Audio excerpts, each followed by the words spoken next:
Algebra Unit 5, Lesson 10, Scatter Plots, Notes and Video 10. When summarizing bivariate categorical or qualitative data, we use two-way tables, like we did in the last two lessons. To display bivariate numerical data, so quantitative, we instead must use scatter plots. If a relationship exists between two variables, we call it a correlation. If a relationship exists between x and y, or two variables, we call it a correlation. It is similar to association that we used on the last two with the two-way tables. Please remember that correlation, a relationship between two variables, does not imply causation. There are three types of correlations. The first one is a positive correlation. As x increases, y increases. The next one is negative. As x increases, y decreases. So if I was to compare those to linear functions or linear equations, they would make a positive line going up or a positive line going down. And the third kind is no correlation. There are dots randomly askewed all over, so there's no correlation at all. There's no obvious pattern to be noticed. Other descriptions that we need to look at are clusters. There are two clusters here, so we could call these clusters. In the next one, there's a nice positive correlation here, but there's one outlier. Linear, again, if I was to attempt to draw a line here, it would make a straight line, so it's linear. And then the opposite, nonlinear, would be if something makes a non-straight line. So again, if I was trying to attempt to connect these, it would make a curve or non-linear function. Okay, letter A. The table shows the height and shoe size of several individuals. Create a scatter plot for the data. Okay, so now we've been working with this for the last several years of math. We always need to label our x and y axis first. So notice here we're given x is the height in inches. So height in inches, and the shoe size is y. So please label those. Okay, so now we have to look at our data and say, okay, how am I going to label this? I can't count by ones. My height are all in the 60s and 70s. I could maybe count by ones for my shoe size, but the data doesn't start till 7 and ends at 14. So take a moment, pause the video, try to label your axes. Okay, on the x-axis or height, I counted by every block was worth 2. So I went from 60 to 64. We're skipping 62 because, again, I don't want to write all the numbers. It really looks like now I'm counting by 4s every 2 blocks, which is the same thing. Y-axis, I counted every 2 blocks was worth 1. So I almost ever did half sizes. Because again, we're talking about shoe sizes. Halves are relevant, so I left those free. Started with 7, ended with 14. On the X, started with 60, ended with 88. You did not have to choose the same thing. One other thing I want to draw attention to is down here.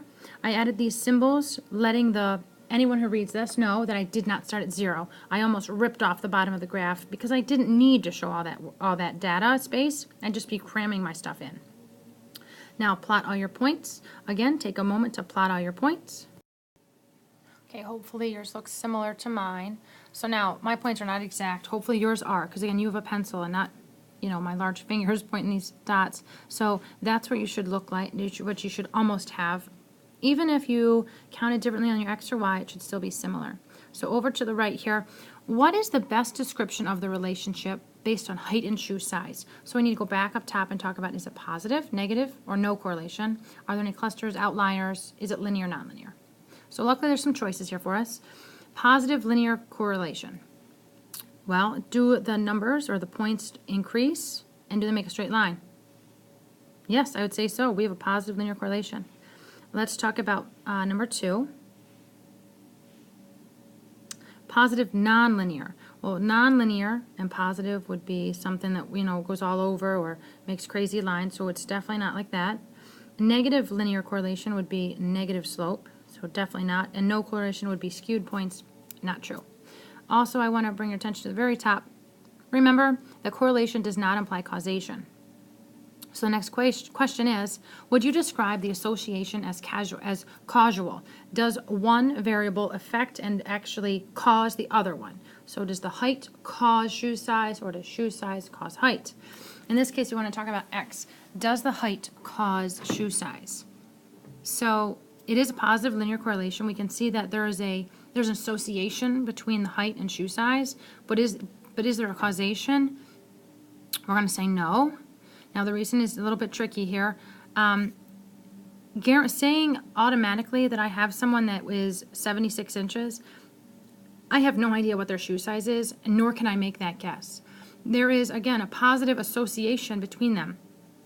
They're usually following a positive linear correlation, but that one does not cause the other. So I'm going to say no, height does not cause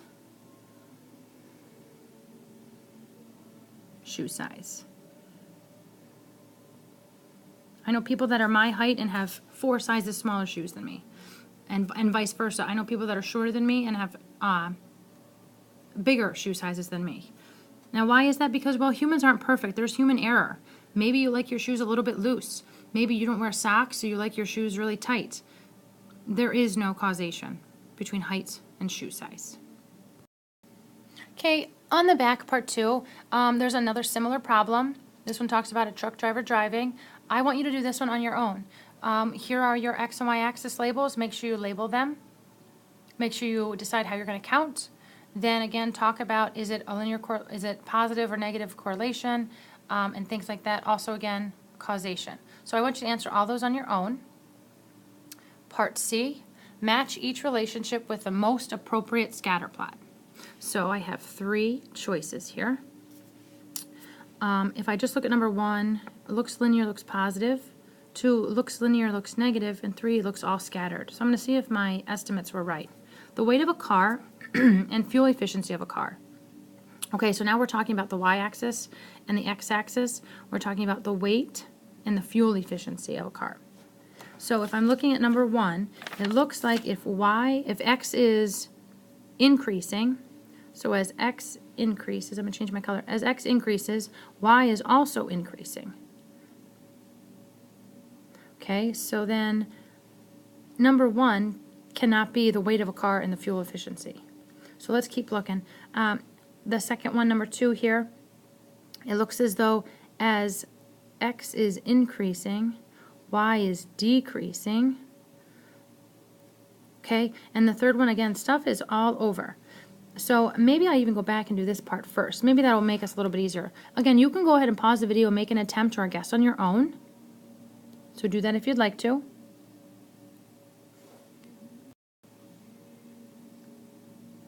Okay, the first one, you should have an answer of the second graph. The second one should be the third, and the third should be the first. Now here's why. Let's do the scattered one. No correlation first. So number 3, the height of a student and the SAT math score. Well, your height has no bearing at all on your ability in math and to take your SATs. So 3 is completely random, so that would match with that. The first one, the weight of a car and the fuel efficiency of a car. So that means the heavier a car, the more fuel efficiency or the less fuel efficiency. So the heavier, so think like a tractor, trailer, truck. Lots of weight. Does it have good fuel mileage or bad? Probably has bad. That's the negative correlation there. Last one, the temperature outside and number of people at the beach. Okay, so as x increases, y increases. So as the temperature increases, the number of people increases. That definitely makes sense. If it's hot out, people are going to go swimming at the beach. Letter D. Consider the scatter plot picture below. I'd like you to try this one on your own. So pause the video, but I am going to write your answers for this one. So pause the video.